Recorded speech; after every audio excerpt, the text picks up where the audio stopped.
Hello and welcome! This is our first video in a long time showing my face, and I'm so pleased to be here with Bernie. Thank you for joining me, Bernie.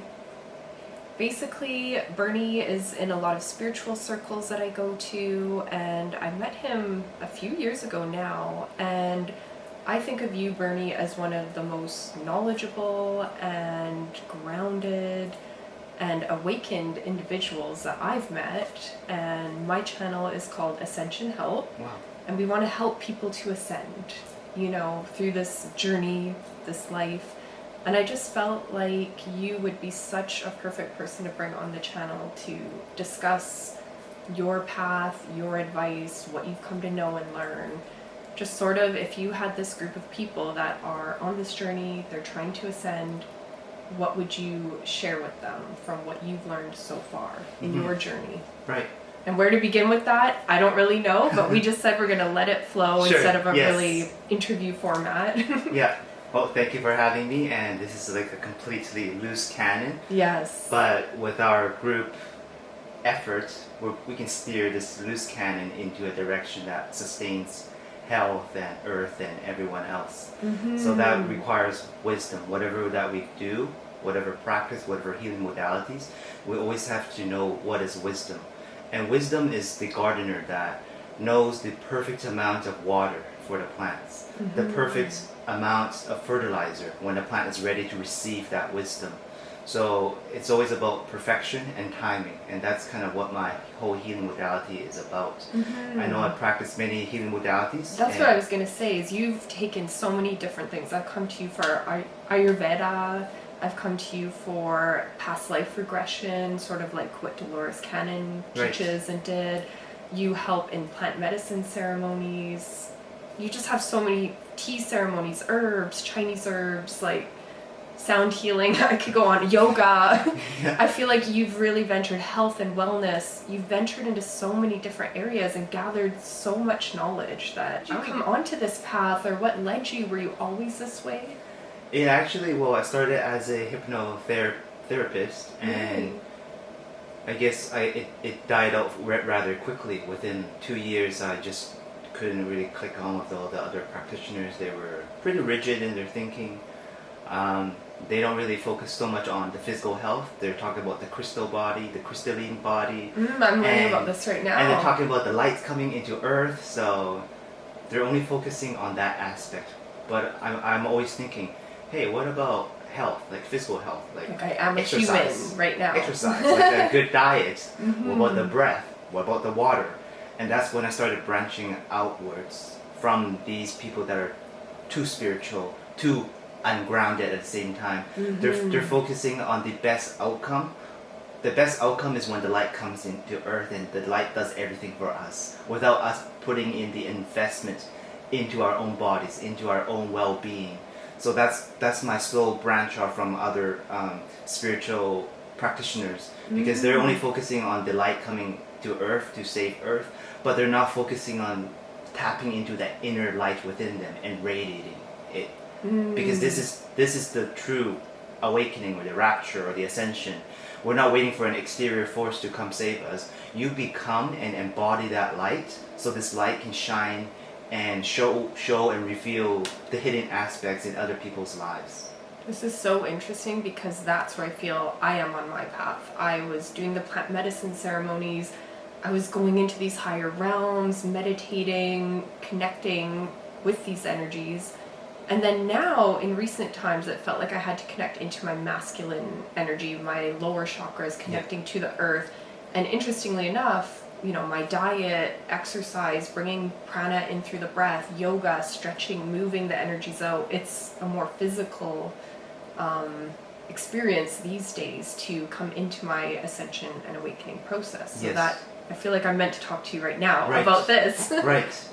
And it's always a dance in life. It's the yin and the yang, the divine masculine, divine feminine. You take one path, and over time, this one path is going to cause imbalances. You'll be right back where you started from. The parts that you denied, the parts that you neglected, the parts that you procrastinated, you'll be right back where you start off from if you deny and prolong this process. And I was doing that. I was like, I don't want to exercise. Yeah. And I was almost thinking like, well, as long as I work on my energetic body, this doesn't matter. Yeah. But yet to feel what I'm feeling through exercising, movement, breathing, I'm like, oh, it's connected directly into the spirituality and Correct. the energies flowing. Correct. It is a full circle or reincarnation, samsara, happens on a daily basis. People just think about samsara or reincarnation as this lifetime. After you're done this lifetime, then you get a new life. But in this lifetime, everything can be perfected. You don't have to rebirth That's the goal. We don't want to. Yeah, but many people are too extreme in their daily lives, in their discipline, in their values, in their morals, in their ethics. In their diets too. Once I'm a meat eater, you're a meat eater. Once you're a vegetarian, you're a vegetarian. There's actually no room for negotiation or spinning or twisting or turning or transforming. It's always about maintaining this balance in life. And this balance is actually within us. The left, we talk about, is the Ida, the feminine. The right is the Pingala, the masculine. The middle is the Sushumna, which is both or not or none or all. And neutral. Basically, yes. But most people are so imbalanced or so polarized towards one side that they don't realize that they're imbalanced until a physical symptom, illness, manifests in the body. That's when they start to dive within and start to question about their own well-being. Am I truly healthy? Am I truly walking on the right path? But some people don't realize it until the physical symptoms arises. But for a meditator, like a yogi, they catch on these things in the mind before they even manifest out. So there's no physical manifestations, but the mental disturbances are of course there. But if they're able to address them mentally and emotionally first, they wouldn't have to manifest as a physical symptom. It's kind of preventative medicine. See, I met you through plant ceremonies, and what I found with those was, like we were just discussing, it sort of brings all of that up to the surface to face. So what are your feelings and thoughts at this point on plant medicines and how they help people on their healing journey? Plant medicines, well, they've been a great ally for me personally, and I'm sure for many people like yourself as well. It's just that they're not herbs or teachers or medicines that can and should be abused. They should not be done recreationally. They should not be done daily. They should be done in great reverence and respect. And that's the same way that a student walking into a temple to meet their master. This is the amount of reverence that we should show to these plants. Don't think about, oh, it's just a mushroom. Oh, it's just like a leaf. Oh, it's just a flower. It's much more. Can you truly feel the spirit behind this plant? That is the teacher. And many people, it takes time to be humbled, to be humiliated. Then they realize that this plant could actually be much more intelligent than me. That's when we surrender. When we surrender, the teachings come in. Yes, because you do hear, I mean, even myself, I judged plant medicines in the fact that I thought, oh, those are for teenagers doing drugs. Why are you doing, or you think of cannabis, I thought of a pothead, someone just smoking all day, playing video games, but that is an abuse of it, of course. Cannabis, well, of course, as teenagers, we always abuse it and just get high and knock ourselves out. But cannabis is actually one of the most powerful and most spiritual herbs, plants on this planet. And it can't be used recreationally. Although it grows like weed. Yeah. It's abundant. It can also accelerate our consciousness like weed. We can also grow exponentially and very quickly with this weed. But we have to work with it and allow ourselves to merge with our own subconscious, to bring that subconscious aspect of us to the surface that's truly living and being. No longer is suppressing or dominating. So no longer is like, oh, I'm the caretaker of weed, or I grow this weed, or I'm a human, this is a plant, and I'm more spirit than this plant. It's none of that. Once you truly decide to work for this plant, or maybe even grow it, you realize that this is like my mom, this is like my sister, this is like my brother if you're growing male plants, but this is like my grandmother. it just shows that this plant is much more than just like a plant. There's like a spirit behind it. Yes, that is so true. That does make sense. And within cleaning up the body, we were just speaking before about things like sugar addictions. Right. And I did have a vision in meditation, and that's, partly why I had to cut back on sugar, is I saw it as like a negative entity living within me, and parasites and stuff as negative entities living within the body that need to be cleared out. What are your thoughts on, I know you have so much knowledge, I don't know where you'll begin, but just on cleansing the human form, the body? Right. This is actually my most favorite topics to people that are beginning on the spiritual journey. It's keep the temple, keep the body as pure as possible. You have to treat it as this is like the most holy of the holy of the holy grounds.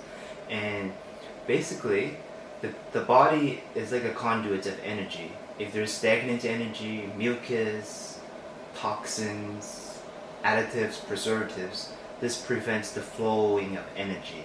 And if there's like a high energy, high voltage coming into the body, and your body cannot match that voltage, you're going to be short-circuited. And this happens to many people in the plant ceremonies. Yes. The plants are like... That was me.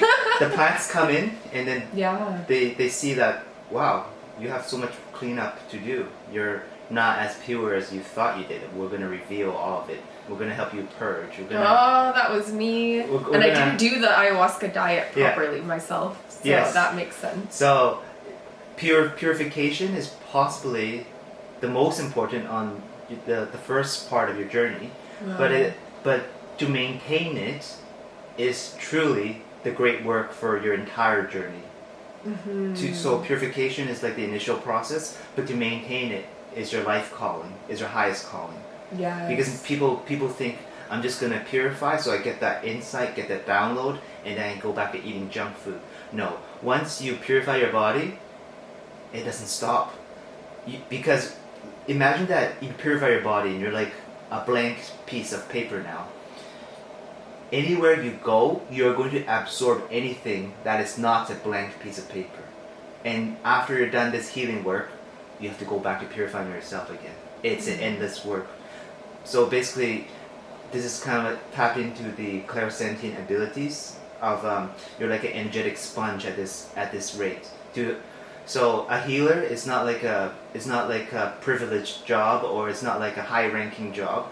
A healer, you think about it's like a janitor. It's like a character here on Earth. You're just here to take on the crap of other people, and because you've gone through the purification process yourself, it's much easier for you or for me to do compared to other people. I go on water fasts. I eat lots of detoxifying herbs. I'm primarily vegan. So energy moves through me very quickly, and no junk foods, no preservatives, no additives. And in this kind of state or environment, you take on a person's energy, and it doesn't stay with you for long. It maybe like half a day to 2 days maximum, and then it's gone. But if this person did not come into contact with this blank piece of paper, they may have been stuck with this energy for months to years. So this is kind of like a clairsentient way of healing. Sometimes my healing modality is a disguise. My true healing modality is I'm an absorber of the impact of energies for other people. So it seems like I'm here to teach about yoga, I'm here to teach about diet and Ayurveda, I'm here to teach about meditation. Not really. On the deeper of all levels, the moments that we're in contact with each other, the energies are jumping. Yeah. And the one that's impure, that the impurity is going to jump onto the one that's pure.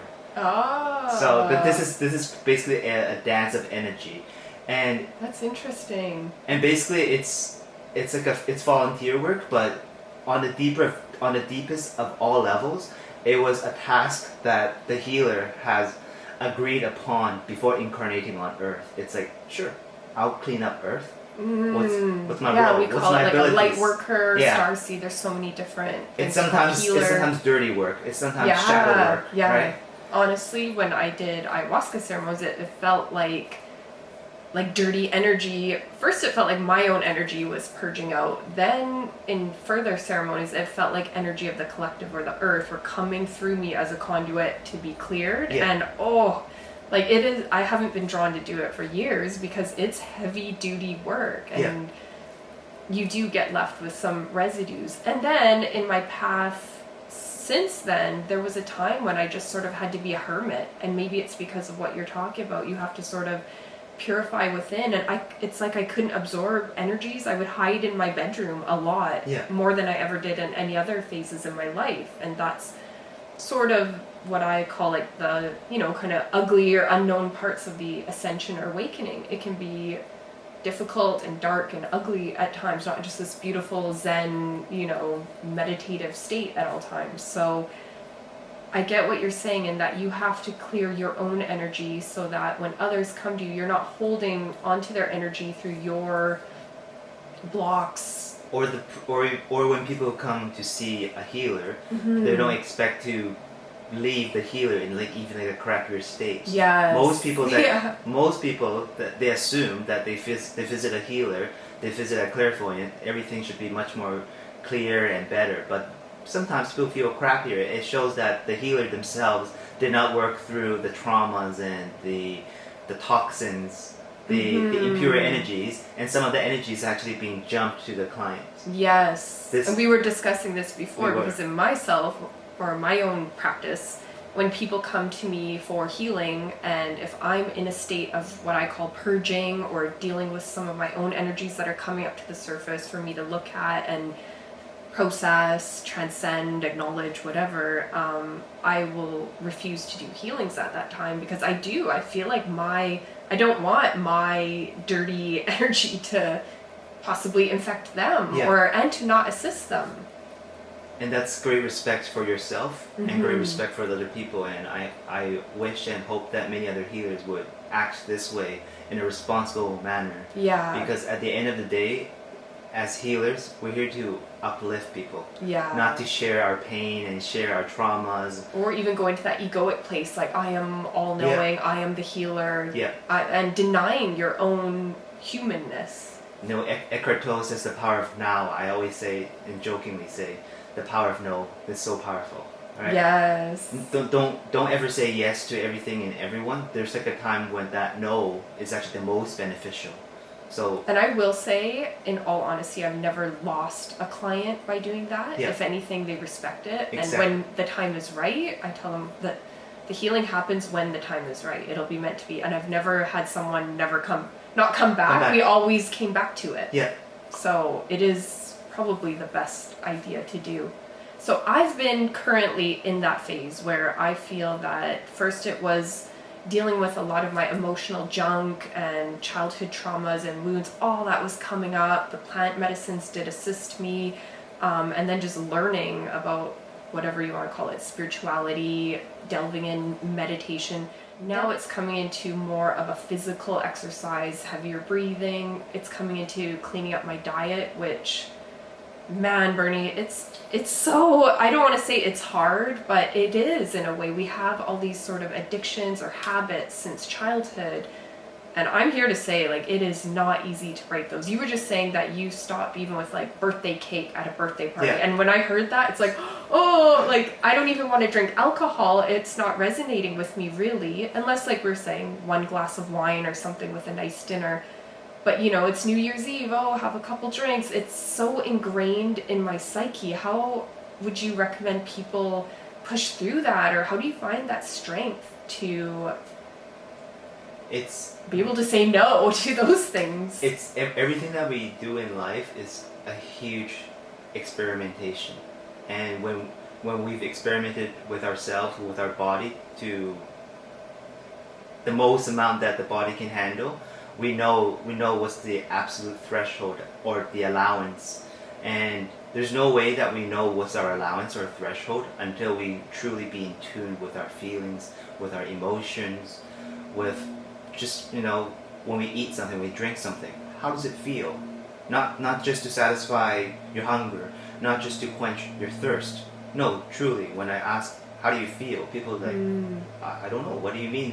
What would I feel? It made me full. It quenched my thirst.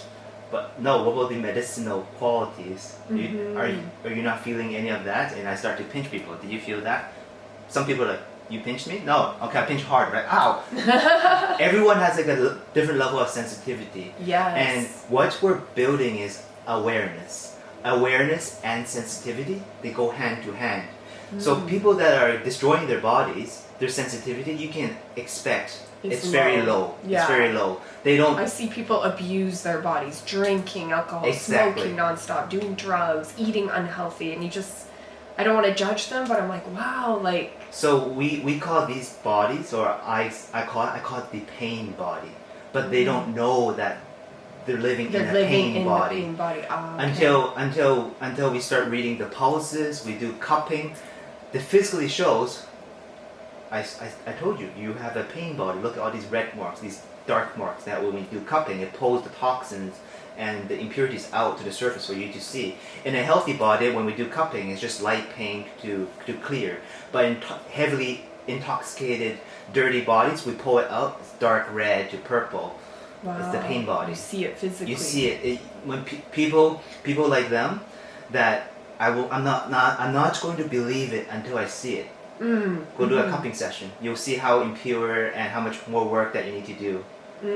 Right? Yes. So it comes down to, and you ask the question, how do you truly overpower these social settings? How do you definitely say no? Yeah. Right? You would actually have put yourself in this situation 10 times, 100 times, and each time you see regrets. You see. You have to feel. You have to feel like, that I feel regret. Like crap you feel when crap. That. Yeah. And then you tune into that crappy feeling. You tune into that regret. And then by the maybe 110th time, 111th time, you're like, I think I've done enough experimenting with the body.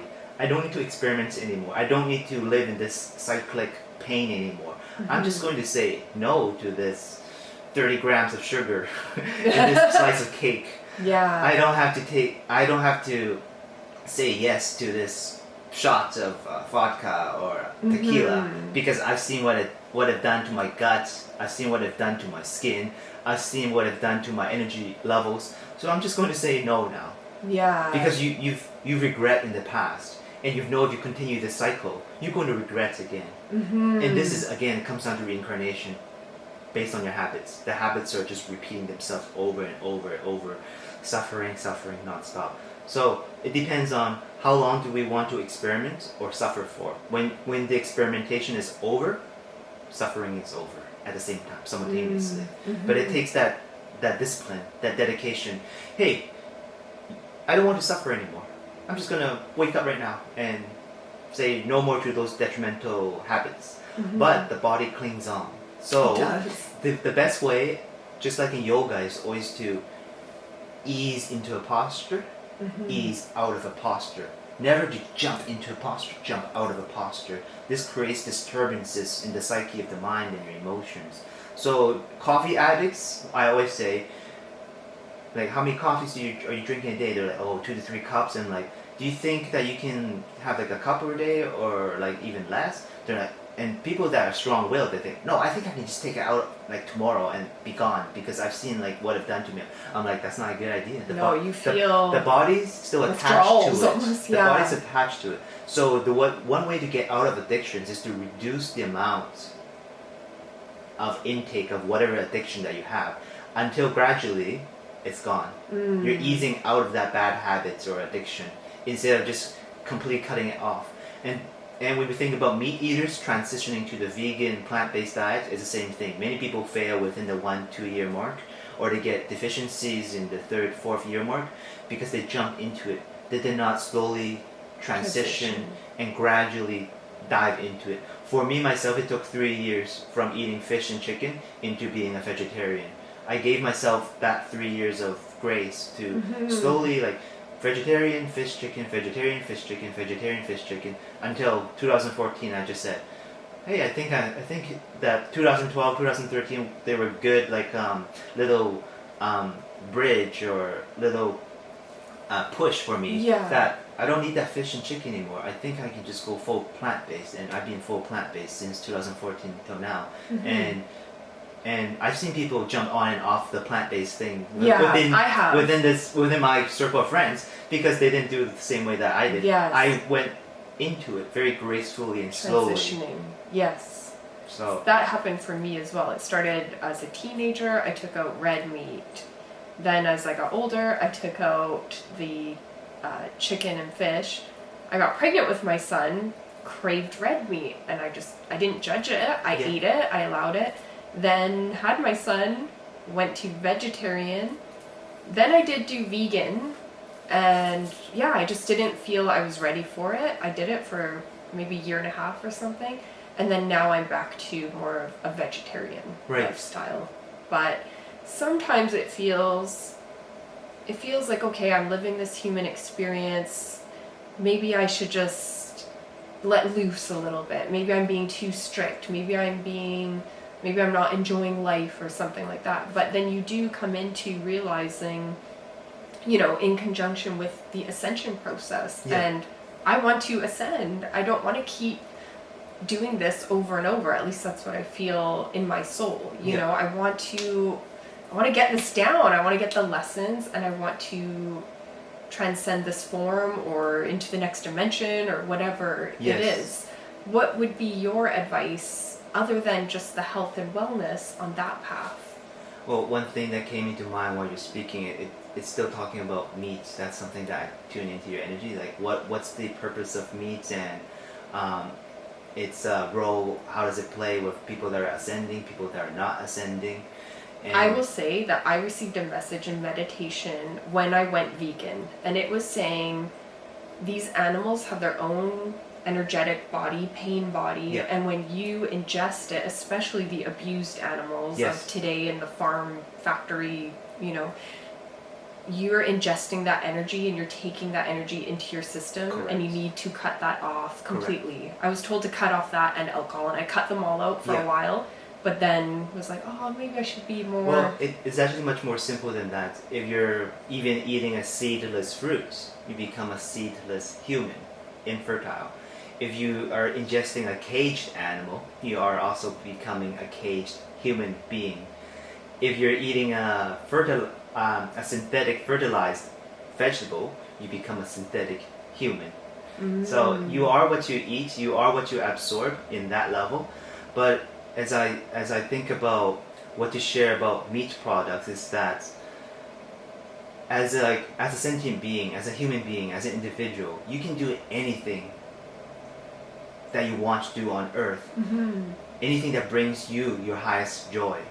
But if your highest joy needs to, at the jeopardy of taking another life to make you happy, then this is not a highest joy. At least not for... It would seem bad karmically. At least not for the earth, right? If you need to slaughter, 100 animals just to make yourself happy, are you truly happy? Are you truly satisfied? So that's something that we have to take into consideration.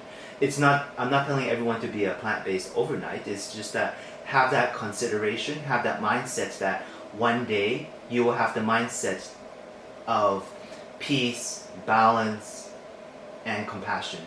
Kind of in that aspect. Not overnight again, but at least have that intention and that mindset that you want to ease and relieve that suffering for all beings in the universe. Yeah. Right? Because karmically that would seem like the best way.